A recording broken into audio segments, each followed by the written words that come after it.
Hello, everyone, and welcome again to the Holistic Living interview series. I'm your host, Michelle Rusk, and today we have another very special guest. Her name is Dr. Nancy Crowell. So welcome, Nancy, Dr. Nancy.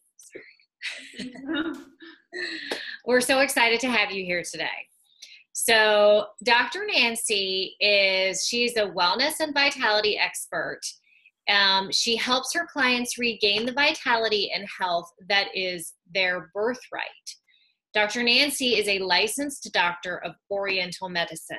Her work emphasizes on healthy diet and balanced lifestyle that addresses hormonal balance, the gut microbiome, stress reduction, and joyful living. All very important things that I think most of us don't think about too much these days. So we're going to touch on those. Her approach is an eloquent blend of both Eastern medicine and functional nutrition. So her intention and vocation is to assist others in leading more open, authentic, and healthy lives. So thank you for being here, Dr. Nancy. I really appreciate it. All right, so I always like to begin with our speakers giving a little bit of background and a little bit of personal story about what brought you into Oriental medicine. Go ahead. So what brought me into Oriental medicine was I actually was a yoga teacher for a very long time, and I knew that I was going to go into a health field, and I was actually going to be a chiropractor. Okay. But during that period, I started seeing an acupuncturist, and let me kind of backtrack a little bit. During that time period, I had a lot of symptoms, like hormonal symptoms. I had insomnia, I had a lot of gastrointestinal issues, I had emotional instability, and this was long-standing. And I would have considered myself during that period of time a very healthy person, right? I was a yoga teacher, I was vegetarian, I was very active, so I thought that I was doing all the right things, but yet I still didn't seem to have the quality of life that I really wanted. So when I saw my first acupuncturist, it was the first time where I felt fully seen. So all of these small symptoms, which I thought were very unrelated, all of a sudden I became aware of the fact through him talking to me that they were all very much interrelated. And that kind of shifted my mindset about what was available in terms of health. And I decided that was a better path for me. It was more in alignment with what I wanted to do in my life, because Oriental medicine addresses not just the physical body, but the body, mind, and spirit. And that was really in alignment for me. So I decided I was going to go to acupuncture school. And then it was really through the process of going to school to become a doctor of Oriental medicine that I really, I almost wish everyone could go to school for it just to learn it. And this is why I now teach it to clients, because I think it's so valuable. But, through the process of learning all this information and actually getting a different lens that I'm able to look at the world through, I started seeing how my actions, how the way I was living was actually at the root of a lot of these symptoms. So yeah, and so the way that I focus with my clients now is I focus a lot on the hormones and the gut microbiome, mostly because that is where I have found that most women need the most support. And I have found that my health has just had a night and day kind of evolution through focusing on those two. Wow. So take us through a little bit of like a day in Oriental medicine, because I myself, and I'm sure a lot of our viewers, are not very well versed in what exactly is involved in Oriental medicine, because I think we're hearing about it more and more, but I still, I'm still a little shy on the details. So tell us a little bit more about that. Well, I think it really does depend on the practitioner, first of all, because, we can go to school and we all learn the same things, but we all have maybe different passions or focus. So we all learn the same. We learn how to do acupuncture, how to use herbal medicine, food therapy, a lot of adjunct therapies such as moxa and cupping, and then other kind of more, like lifestyle modalities such as qigong or tai chi. That being said, you could have a practitioner who just does acupuncture, right, and doesn't really utilize those other things in their practice. So I'm very passionate about food and lifestyle, so that's really my focus, right? So it's not to say that every doctor of Oriental medicine is going to have such a deep passion and knowledge around it, because that might just not be their thing. So the thing about Oriental medicine is that, so say you want a day in the life of Oriental medicine, is that no day will ever be the same, which is what makes it extremely different than Western nutrition or just allopathic medicine in general. Mm-hmm. There's no absolutes. There's no, so this is good and this is bad. Everything is relative. Yeah. And it's really based on natural law. So natural law is the 5 elements, which is based off of seasons, and also what's called yin and yang theory. So I'm sure a lot of our viewers might be familiar with the 90s symbol that was really popular, the black and white, right? Yeah.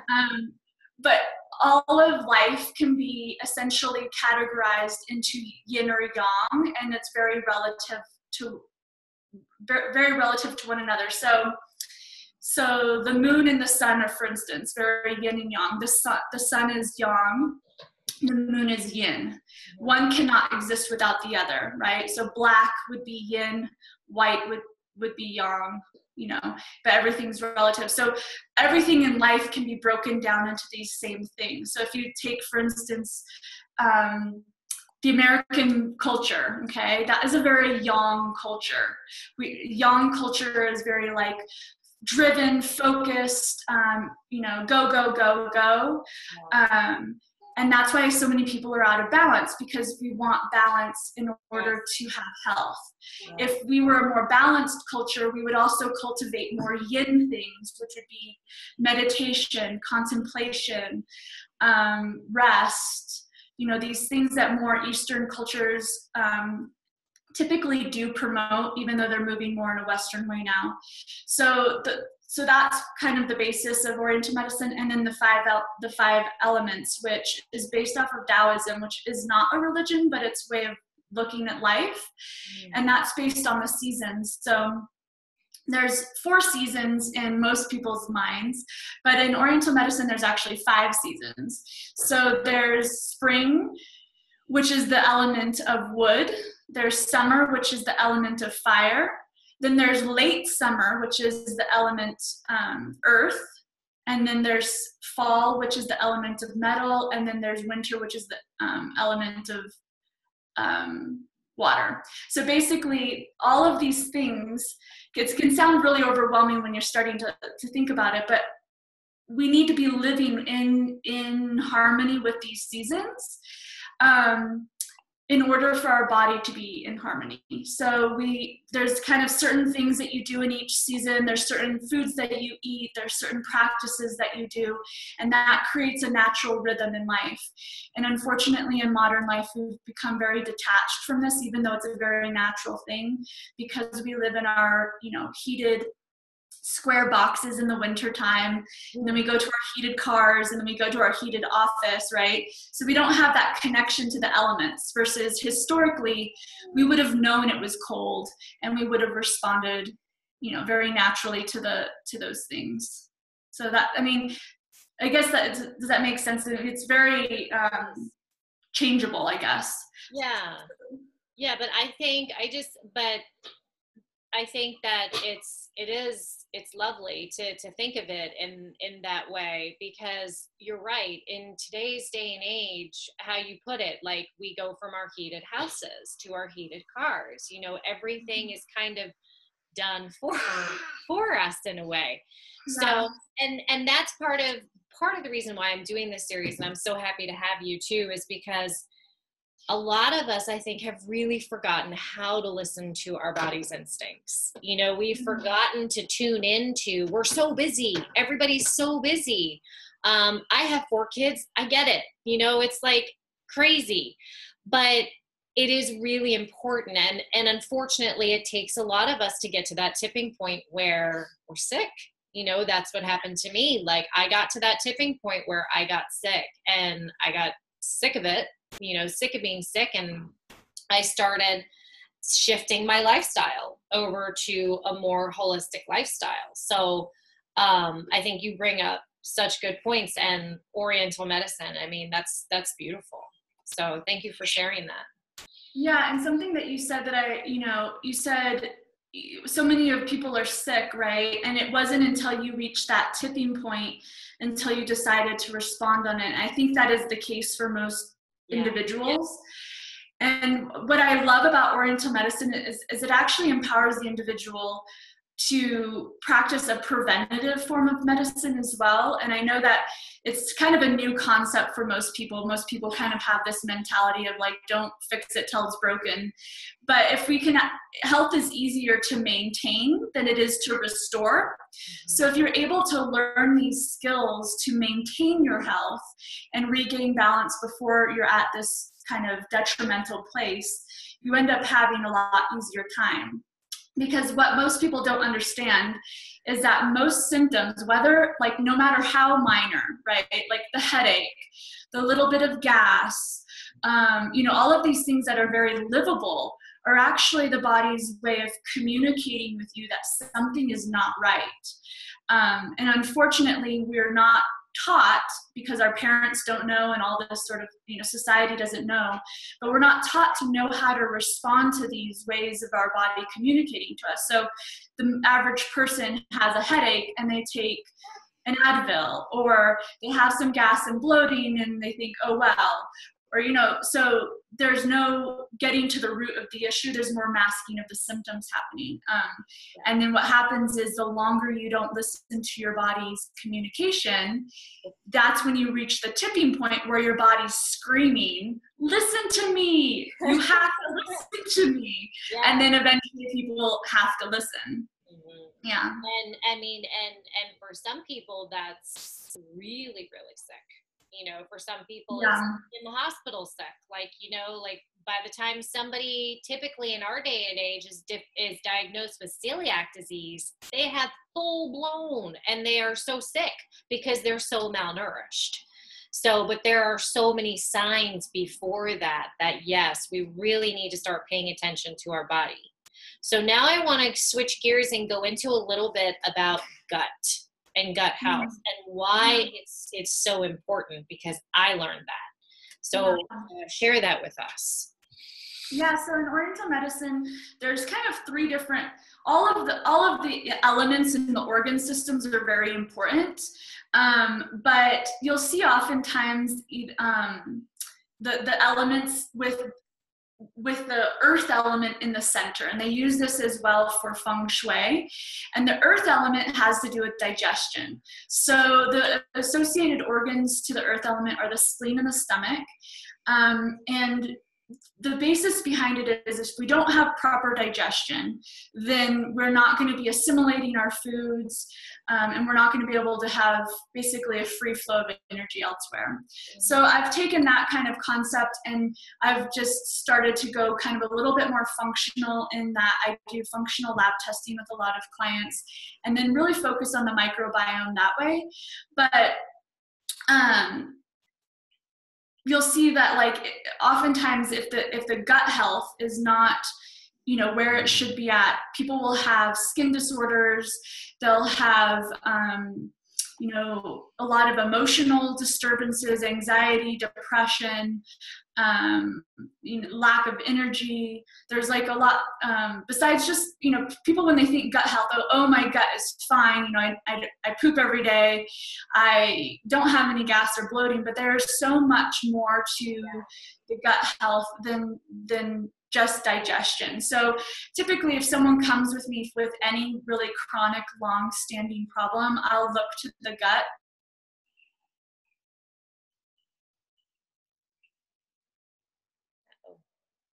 froze.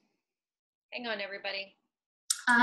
And, you know, without digestion as a base, we're really not going to regain that vitality that we need. Yeah. And so the other thing is, as I was saying, that we, in Oriental medicine, we really eat with the seasons. And one of the main things for a healthy gut is to make sure that you are diversifying your vegetables enough. The average person, I think, eats a very limited variety of vegetables. So, you know, we might have our 10 favorites and we pretty much just stick to those. The more diversity we have in our diet, the healthier our gut flora.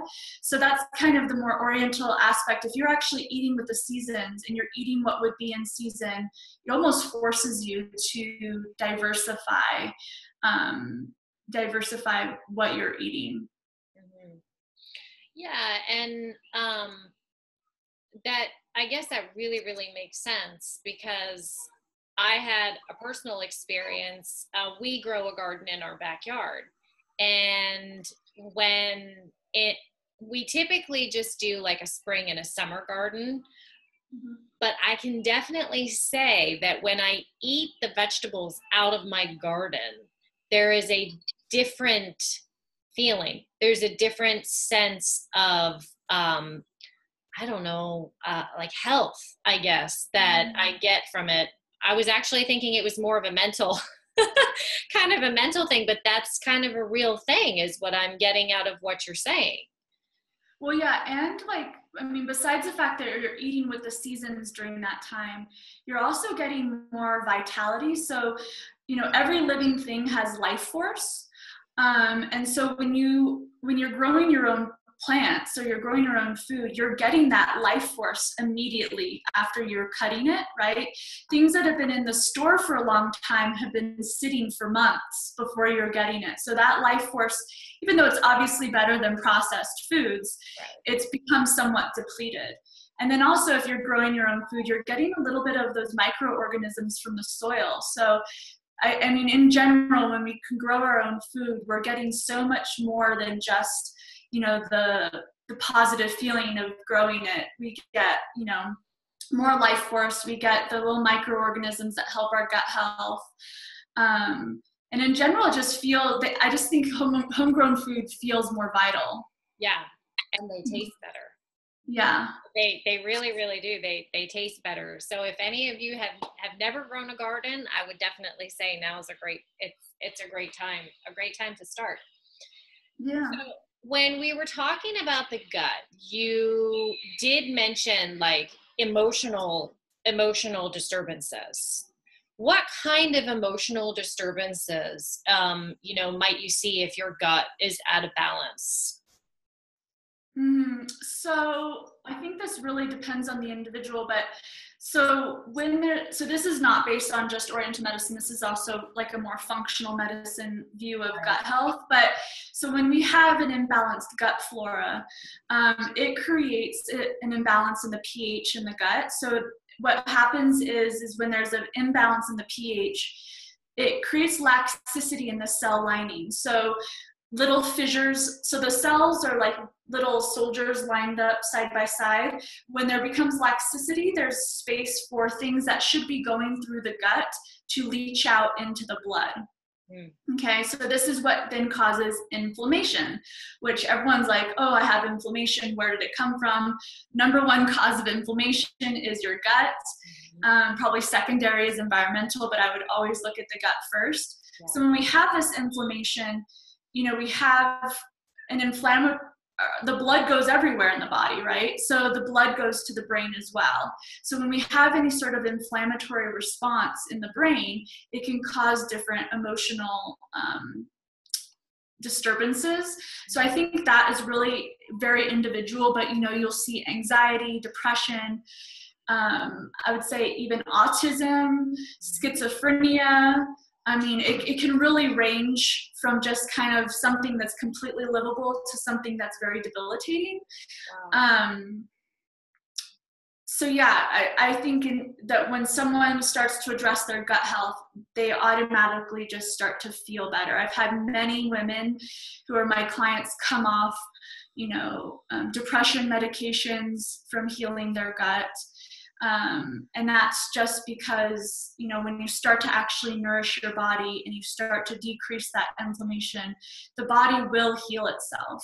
And this is the one thing that's amazing about Oriental medicine is we truly believe you can heal anything in the body, given the right circumstances. And the mind is a powerful thing. So this is the other thing that's different about Oriental medicine. In Western medicine, we focus purely on the physical. So for instance, here, the gut health or the food as being like a primary issue. In Oriental medicine, the primary focus actually should be the mind. So in tiers of health, we think of right thinking, and then it's right diet, and then it might be acupuncture, and then it might be surgery, that kind of tier. So we always want to look actually to the mind first and what our thoughts are like, and it's been shown that stress does affect the gut microbiome as well. But if we don't have the right mindset and the right thoughts, it is going to cause disharmony in the body. And science has shown this with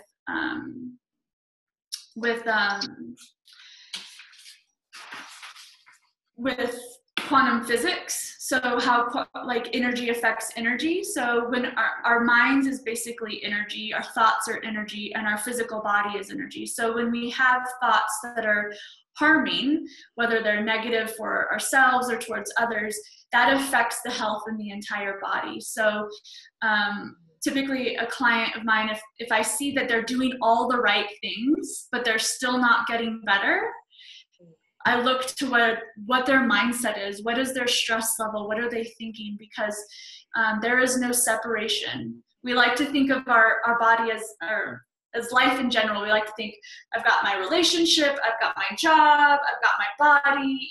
We separate everything into categories, right? Even mind and body might be different. But in reality, literally everything affects everything else. So you have to address the whole body, which is body, mind, and spirit. Yeah, it makes perfect sense. Yep. And it also has to do with, how we flow through life. Everything, I really feel like everything is absolutely connected, and mindset is huge. And that was something that I also had to, when I was going through the throes of being sick, I'm either going to do this and be happy about it because I'm going to get my health back, or I could be mad about it. So I chose to be happy about it. And, it's just one of those things, I never want to look back. My whole life, everything has changed for the better. Does it happen right away? No, it's not a magic potion that just makes everything happen. But over the years, I have definitely seen how it really does work its way into every aspect of your life. So one more thing that I really wanted to touch on is hormones and the gut. You work with a lot of women. So do you work with all women, or?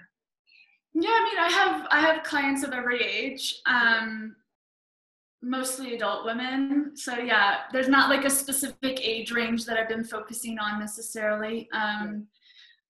So yeah. Okay, so many of us are women, and we all go through hormones, and it triggers a lot of emotions and feelings. So what do hormones have to do with our gut? So there's a few different ways. So first of all, some of our hormones like serotonin are actually produced in our gut. So there's that aspect where some of our hormones are actually being produced in the gut. Another way that our gut health affects our hormones is actually through inflammation. So there's three major hormones when we're looking at kind of a disharmony in a woman. So it tends to be cortisol, which is the stress hormone, the thyroid, and then the sex hormones, which is testosterone and estrogen. So they create kind of a triangle of influence on one another. When one of them's out, it affects the others. So when you're looking at a hormone imbalance, you're trying to get them all into balance around the same time, because they all will affect one another.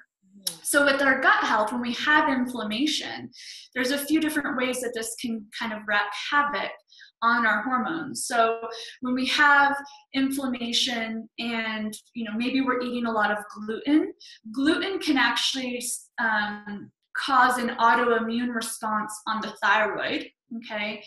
And this would affect, again, all the hormones, because all three of those are interrelated. Also, when we have chronic inflammation, it creates a cortisol response. So our body is in basically chronic flight or fight because of the inflammation. When our body is in a flight or fight response, cortisol tends to be kind of the bully of those three sets of hormones, and so they will then disrupt thyroid production, thyroid hormone production, and the sex hormones as well. Mm-hmm. So that's the biggest way that I kind of see that. And then also, if we don't have good gut health, we tend to be deficient, nutritionally deficient. Right. And a lot of these hormones or hormonal glands need to have certain nutrition in order to function optimally. So there's a few different ways that are, and then also in terms of diet, a lot of hormonal imbalances are directly connected to high sugar, high carbohydrate diets, which again has to do with that inflammatory response and high cortisol levels. We have high glucose in the blood that causes more inflammation, and it has kind of a domino effect there. Yeah. So in general, what tips and solutions, or just things that everybody can do on an everyday basis that could really lead them in the right direction for better health? So I think the biggest thing, I know I didn't go into deep detail about this, but I'll give the viewers an opportunity to learn more through my free gift. But the first thing is to look outside. Okay, this is like a huge tip. Look outside. What is the weather? Okay, if it is cold and snowing outside, you do not want to be eating ice cream, iced drinks, cold salads, raw vegetables. I mean, you really want to be eating if you were outside in those elements, what would your body want to eat? Yeah. And be really eating those things. So if it's cold outside, you want to be eating warm soups, hot teas, that sort of thing. If it's hot outside, then that's the time when you eat your watermelon, your ice cream, your salads, and that kind of thing. I think that's like a huge transition for most people because we have access to all the food all the time. Mm-hmm. But if you can really shift that and think, what is it that my body would naturally want right now if I were actually allowing myself to be in relation to the elements? Right. That's a huge one. The second tip that I would really give people is to listen to their body. I think so much of our society pressures us to push through and not listen. So if your body is tired, rest, right? I think the more that we can actually rest and allow our body to do its thing, the more we have that energy to move forward rather than pushing forward from a place of deficiency. Yeah. So, if you have a headache, contemplating, did I drink enough water? Did I maybe eat something that my body doesn't like? And just really just listening to those signs and symptoms as much as you can. And then if you're having a hard time deciphering, obviously reaching out to someone who can help translate that stuff for you. I think the last thing that I would recommend is, when this one's pretty obvious, but I think most people are not doing it, is get off sugar and processed foods. Just do it. I mean, there is no health benefit to it. You might look to your friend and think, oh, they're eating it and they're fine. Why do I suffer? And I will tell you, no one is getting away with anything. No one. Even your skinny, healthy friend that's eating like crap, at some point, something's going to give, and and the manifestation will come up. No one's getting away with it. So just start now, pull it out of your diet, and be proactive in your health. All right, great tips. Great. Thank you, Dr. Nancy. That's wonderful. So I believe that you do, why don't you tell the viewers about the free gift? Tell them where they can go to get it. Yeah, so they can go back, I guess, to the email that you've offered and get the link. But I'm offering my free ebook, which is How to Eat with the Seasons. So I'm going to go into a lot of detail of what that really means, because I know a lot of it probably went over everyone's head, and it's a lot easier to read it. But really the basics of how you can actually live in harmony with the seasons. It offers a few recipes as well for each season, so you can really start to implement that and see what it feels like, because I think this is something we've done as human beings our whole life, generationally, we've done it forever, until probably the Industrial Revolution or something, so it's something that we've been doing forever, but now we're not doing, so it's not modern woo-woo, right? This is something that we really need to go back to in order to find health. So I really want to encourage people to try it out. So I'm offering that free ebook.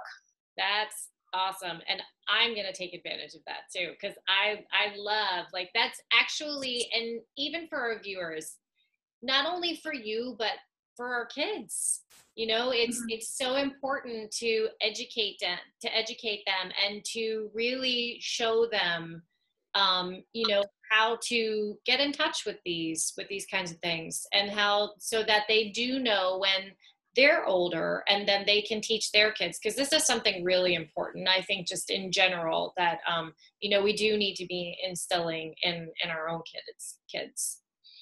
So. Yeah, and I just wanted to say that what I also think is very empowering about it is, in this day and age, we can literally think that, there's so much chatter of like good foods and bad foods that it can be very overwhelming. Yes. And what's really empowering about Oriental medicine, outside of processed foods, okay, that's kind of in a different realm, but outside of that, there literally is no such thing as a good or bad food.